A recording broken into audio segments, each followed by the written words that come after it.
Itombo amintsika manakariva ny fahalalana tsara an'Andriamanitra ray sy Jesu Kristy tompontsika. Amen. Tonga amin'ity asabotsy 20 septambra ity indray izay raha eo amin'izao farany herinandro zao mankalaza anao zay ny tantananao ny fiainanay nandritry ny herinandro iny. Farana amin'ity andro an'ity izao herinandro zao terizy hatrany zay ampelantananao tokoa.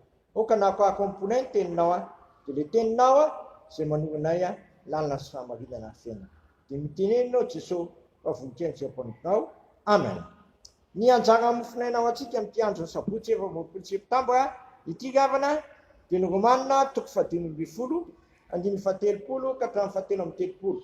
Romanina 5:20 andiny 17 ka 17:30 amin'ny anaran'i Jesosy mangataka aminareo rahalahy noho ny amin'ny Jesosy Kristy tompontsika sy ny fitiavana avy amin'ny fanahy mba hiarahanareo miezaka amiko amin'ny fivavahanareo amin'Andriamanitra mba ho voavonjy amin'ny tsy mino an'ny Jodia ary mba akasitrahan'olona masina zay fanompona ataoko amin'ny Jerosalema, mba hakanesako any aminareo amin'ny fifaliana sitrapon'Andriamanitra dia samy velombelona ny fontsika ary Andriamanitra ny fiadanana ane ho aminareo.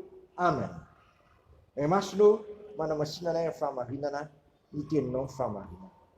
Eto mbola apôstôly dia mangataka bavaka ho an'ny kristianina any Roma izay avy nitiriny filazantsara. Hoy izy mangataka aminareo rahalahy noho ny amin'ny Jesosy Kristy tompontsika mba ho voavonjy amin'ny tsy mino an'ny Jodia, mba ho voavonjy amin'ny tsy mino an'ny Jodia. Satria fantatry Paoly apôstôly tsara ny nataon'ireo tsy mino na tsy kristianina any kristianina zay ny fofony eny sy namono nandravarava, nisy nidorana velona mihitsy aza, nisy nampandrosirina lasa gadralava. Reny rehetrareny dia noho ny finoana ny filazantsara. Eto Paoly apôstôly dia hiarany kosa indray ka tenininy hoe mba hanivavao mba ho voavonjy amin'ny tsy mino amin'ny Jodia izy. Gavana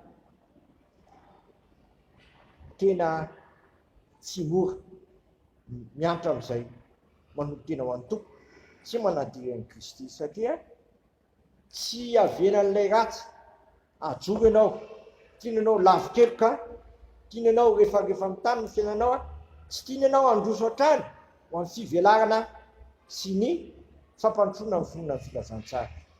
Eto Paoly apôstôly dia mivavaka hoe mba angatao enatren'Andriamanitra izy mba ho afaka amin'izany tsakatsakan'izany, satria tian'Andriamanitra mantsy ny filazantsara tsy ho ao ny Jodia ihany fa ho an'ny Samaria, ary tsy ho an'ny Samaria ihany fa hatrany amin'ny farany tany, iny koa aza Jerosalema sy ny manodidina.